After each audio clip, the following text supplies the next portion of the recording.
anuncio en el Líbano lleva ayuda humanitaria a las víctimas de los bombardeos israelíes en el sur del país, mientras se intensifican las represalias entre Irán, Israel y Estados Unidos.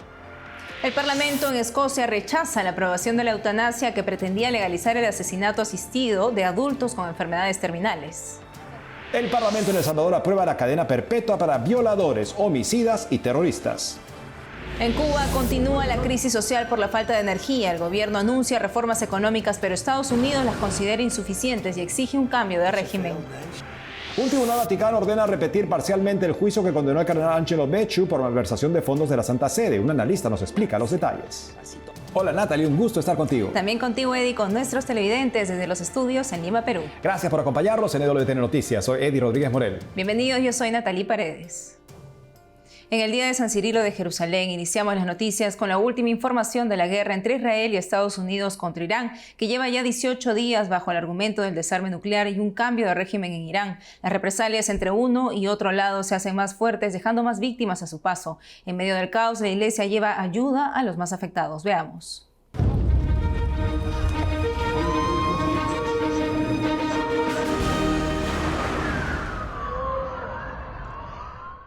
Como signo de esperanza, el nuncio apostólico en Líbano, Monseñor Paolo Borgia, visitó el lunes las aldeas cristianas del sur, Armesh, Debel y Ain Ebel, con un convoy de ayuda humanitaria de Cáritas. Es la segunda vez en pocos días que el representante pontificio se desplaza a las aldeas cristianas, pero también a las mixtas y musulmanas, hoy entre el fuego cruzado de Israel y Hezbolá. El propio nuncio ayudó a descargar y transportar los paquetes, una ayuda que expresa la cercanía del Santo Padre, de la Iglesia Universal y de la Iglesia Libanesa, dijo en Vatican News. A la ciudad de Tiro, Monseñor Borgia llevó la solidaridad de la Iglesia a una autoridad religiosa chiita y un grupo de refugiados acogidos en una comunidad maronita.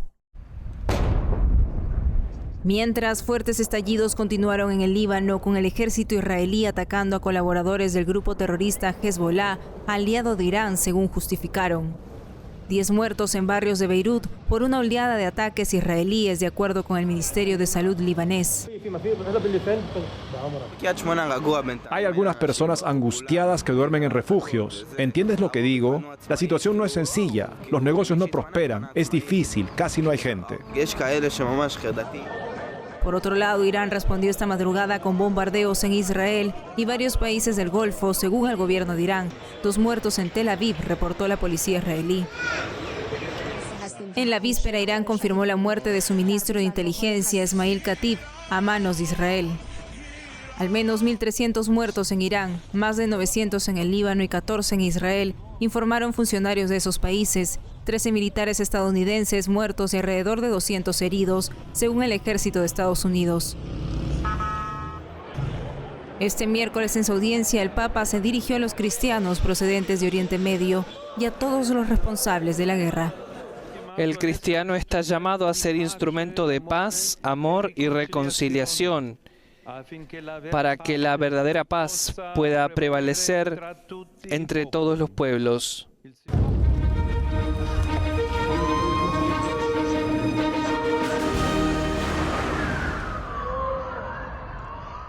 Por otro lado, en Escocia, el Parlamento rechazó este martes un proyecto de ley sobre muerte asistida, impulsada por el calificado como liberal demócrata Ian MacArthur, que pretendía legalizar la eutanasia para adultos con enfermedades terminales, reporta Así Prensa. Tras un intenso debate, el texto fue derrotado por 69 votos contra 57. Entre los parlamentarios que se opusieron, denunciaron la ausencia de una adecuada atención paliativa, pidieron excluir las residencias y hospitales contrarios a suicidio asistido y la protección del derecho a la objeción de conciencia del personal sanitario. En la víspera de la votación, los obispos escoceses advirtieron sobre las consecuencias morales que supondría la aprobación del proyecto ley. Los prelados recordaron que toda persona es un don de Dios y remarcaron que la tarea de la sociedad no es eliminar el sufrimiento eliminando a quien sufre, sino rodear a cada individuo de amor, apoyo y dignidad a su final natural.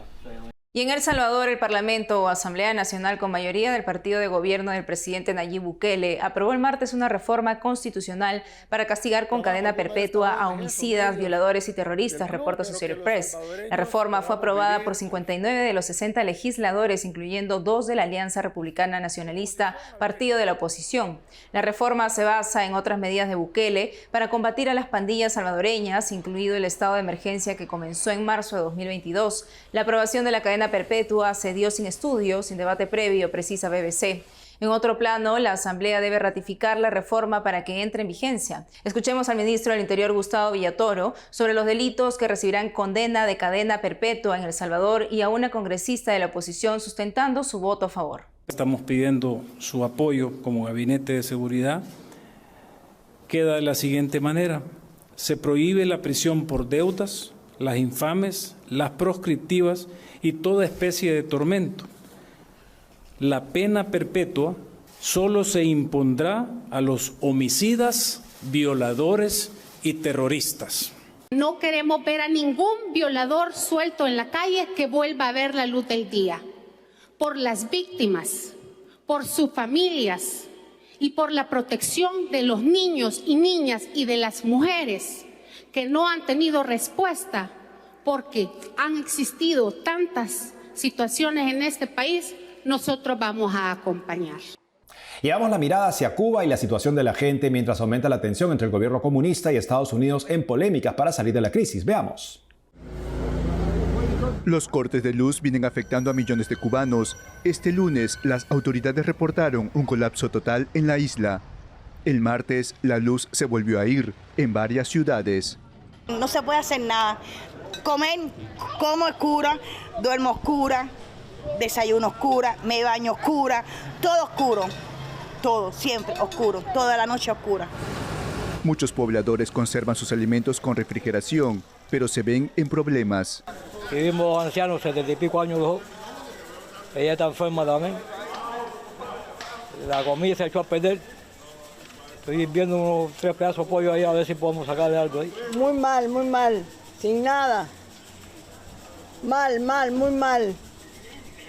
Ya con deseo de morirse ya uno para descansar ya de este país. Que Dios me perdone usted por hablar así. El bloqueo del petróleo impuesto por Donald Trump afecta directamente a las centrales eléctricas. El lunes, el mandatario habló sobre la isla. Es una isla preciosa. Creo que su gente es estupenda. Creo que tendré el honor de tomar Cuba. Quiero decir, ya sea liberándola o tomándola. Creo que puedo hacer lo que quiera con ella.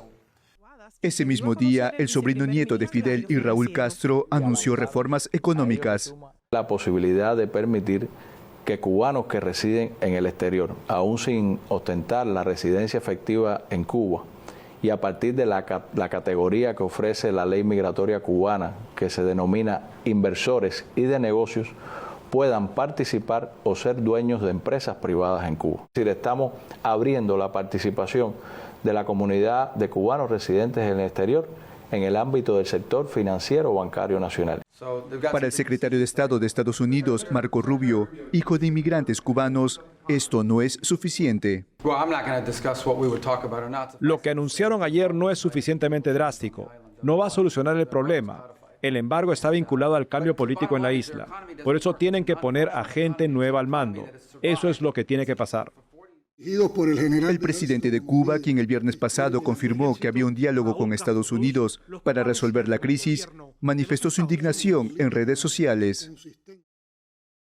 Estados Unidos amenaza públicamente a Cuba casi a diario con derrocar por la fuerza el orden constitucional. Pretenden y anuncian planes para adueñarse del país. Cualquier agresor externo chocará con una resistencia inexpugnable. China y Rusia han reafirmado su respaldo al gobierno cubano. Por su parte, Monseñor Osmani Mazo, quien recibió el orden episcopal hace unos días en la Catedral de Santiago de Cuba, encomendó a Dios al pueblo que sufre y expresó su anhelo de un futuro mejor, donde se puedan alimentar, trabajar y vivir en paz. Felicidad de vivir en tu casa. La Corte de Apelación del Estado de la Ciudad del Vaticano ha declarado la nulidad relativa del juicio por una inversión supuestamente irregular contra el cardenal Angelo Becciu, el llamado juicio del siglo en su momento. La nulidad se debe a una serie de injerencias que habrían vulnerado su derecho a la defensa, y esto seguidamente un discurso del Papa a los jueces vaticanos en el cual vinculó la estabilidad institucional del Vaticano al respeto de las garantías procesales en los juicios. Para saber más al respecto estamos con Andrea Gagliarducci, que es un vaticanista y nos habla desde Roma. Bienvenido, Andrea. Gracias por haberme. Pues Andrea, sé que es un tema complejo, pero trata de darnos en términos simples para nuestro público qué es lo que acaba de suceder con este fallo del Tribunal de Apelaciones Vaticano. Esta es una situación muy particular porque el Tribunal de Apelación Vaticano ha decretado la nulidad relativa. ¿Qué significa relativa? Significa que no es que el proceso de primer grado está anulado. El proceso está, las sentencias están y son válidas, pero con este escrito, que es una ley del Papa, y con la decisión del promotor de justicia, que es el fiscal del Vaticano, de llegar todos los documentos con omisis porque estuvo otras indagines, fue vulnerado, según la Corte de Apelación, el derecho a la defensa, especialmente porque esto escrito del Papa fue secretado. Así los defendantes no podían saber lo que el Papa quería para las investigaciones. Justamente quisiera yo justamente detenerme en ese punto, porque estamos hablando de unos decretos, por así decirlo, rescriptos del Papa Francisco que se dieron en medio del juicio y que ampliaron los poderes de investigación del fiscal vaticano contra el cardenal Becciu sin que pudiera este tipo de ampliación de poderes ser conocido por la defensa, ¿correcto? Correctamente. Estuve 4 decretos de Papa Francisco, pero solo uno es el decreto que vulneró, porque este decreto decidió que el proceso tenía que ser sumario. Proceso sumario significa una serie de consecuencias sobre el frente de la investigación, de la policía, de las indagaciones. Y los defensores, los imputados, decidieron todo el proceso de primer grado que esto no fue notificado, así no podían saber cómo defenderse. Ahora en el segundo grado, en el grado de apelación, fue decidido que sí, estas consecuencias son nulas, así tenemos que recomenzar el debate. El debate recomienza del segundo grado. Así, todas las sentencias de absolución del primer grado, que están sentencias de absolución, son válidas, no va a cambiar nada. Y en este segundo grado tenemos que recordar que el fiscal vaticano fue trovado no conforme para su apelación. Así el fiscal del Vaticano no pudo apelarse. Así todas las sentencias van a mejorar la situación de los imputados, no pueden mejorarla más. Así es, una situación en que el proceso vaticano ahora, el proceso del siglo, diventa un procesino, como podemos decir, algo más grande, más importante, porque tenemos que ver cómo el proceso fue conducto y cómo fue vulnerado. Y hablamos justamente de que varias personas, claro, recibieron sentencias o soluciones, como tú nos dices, eso permanece intacto, pero lo que se va justamente a revisar es la consecuencia de que la defensa no tuvo acceso a esta ampliación de poder justamente que le dio el Papa Francisco a la Fiscalía y por lo tanto esto vulnera el derecho a la debida defensa justamente del acusado en este caso. Sí, y por esto se recomienza todo, se recomienza el debate. Así ahora el fiscal tiene notificación del tribunal que tiene que dar todos los documentos sin omisis, porque fueron con omisis, ahora sin omisis, y después van a recomenzar con las audiencias, con los documentos completos y con toda la posibilidad de cambiar la suerte del proceso, porque ahora estamos en el segundo grado, está la apelación, pero la apelación puede anche cambiar. Puede anche decir, no, el primer grado fue faltado y ahora tenemos que declarar todos inocentes. Entonces tenemos justamente que ver que este principio que ha planteado el Papa León XIV, hablando de los jueces vaticanos, de que la integridad institucional de la Santa Sede tiene que ver con el respeto al debido proceso, por supuesto todos podemos estar de acuerdo, es fundamental en adelante y siempre debió haberlo sido. Es fundamental para ver un sistema creíble, porque estamos hablando, esto es importante clarificarlo, estamos hablando del Estado de Ciudad del Vaticano, no es la Santa Sede, es el Estado, es la entidad estatal. La entidad estatal tiene que ser de ejemplo, tiene que haber una credibilidad institucional, porque cuando la Santa Sede va en los foros internacionales y habla de justo proceso, justo justicia y no lo hacen entre las muras Vaticano, esto es un problema internacional. Así otros estados que son hostiles a la Santa Sede pueden decir, sí, en principio vos habláis, pero en práctica en vuestro estado no lo practicas. Importante entonces la consecuencia de este fallo del Tribunal de Apelaciones en el Vaticano. Andrea Gallarducci, gracias por haber estado con nosotros el día de hoy. Gracias a vosotros. Hacemos una pausa y al volver. Alegría en Venezuela tras vencer a Estados Unidos en el Clásico Mundial de Béisbol y el gobierno declara feriado nacional para festejar. Además, más de 4.000 dominicanos vulnerables reciben atención médica gratuita gracias a la misión humanitaria llegada desde Nueva York con el apoyo de la Iglesia. Regresamos con más noticias con Enfoque Católico.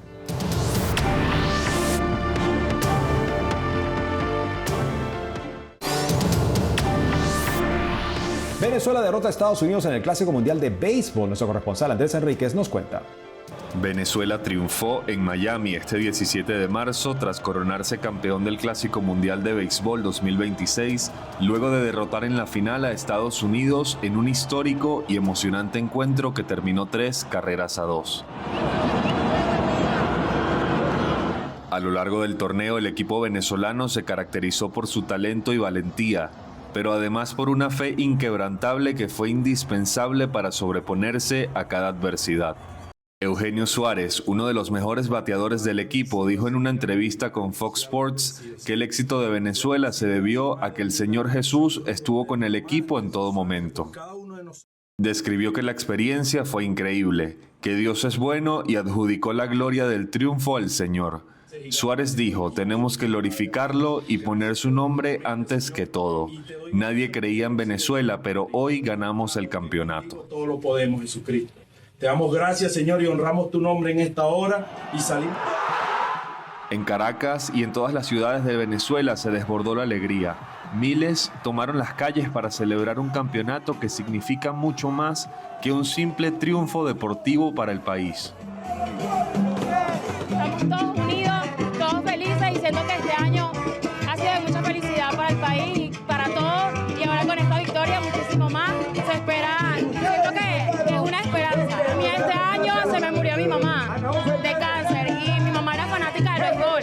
Y creo que han sido muchas situaciones que cada una vive en su casa y también lo hemos vivido en el país. Siento que esto es como ese cariño al corazón, ese abrazo al corazón a todos los venezolanos. Entonces, a disfrutar. El béisbol despierta pasiones en Venezuela y moviliza a todo el país. Es lo mejor que hay. Mis dos muchachos, mis dos hijos juegan béisbol, practican béisbol y ven esto como lo mejor que ha pasado en toda su vida y lo mejor que hay para Venezuela. Y en lo que viene, bueno, celebrar. Ya tenemos varios campeonatos en amateur, pero el profesional no habíamos llegado ni siquiera a esa instancia. Hoy por hoy tenemos un trabuco que realmente para nadie es una sorpresa que seamos campeones y lo vamos a hacer porque a Venezuela en estos momentos de esta crisis tan fuerte y esta situación que estamos viviendo, le hace falta este aliciente, esta alegría para que volvamos otra vez a resurgir como hemos sido siempre.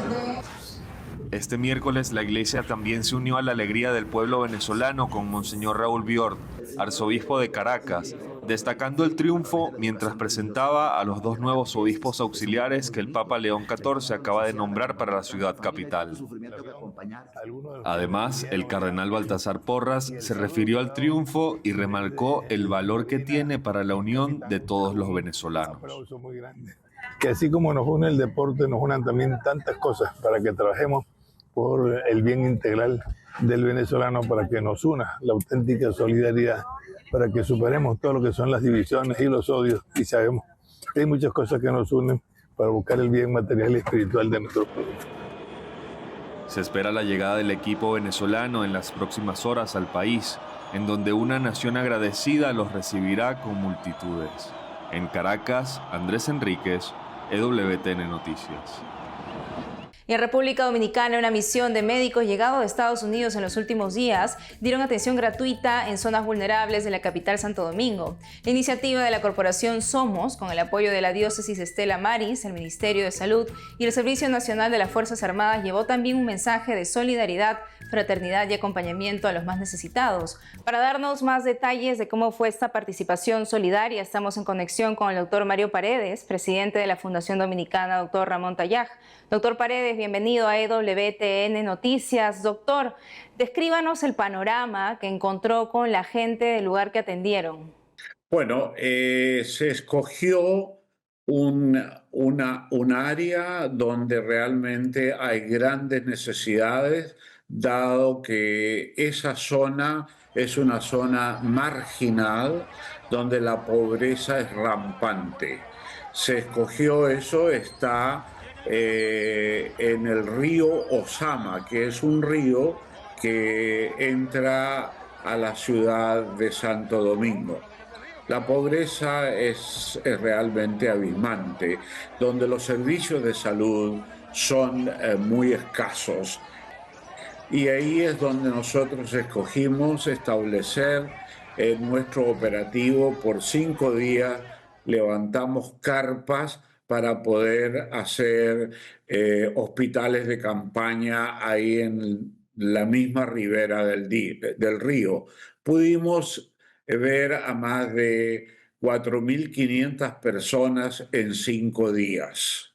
Los pacientes que recibimos venían enviados por grupos religiosos que han hecho evangelización, catequización, y a partir de ahí tuvimos todos los días grandes filas de pacientes que buscaban ser atendidos por razones de dentadura o bucales, infecciones, etc.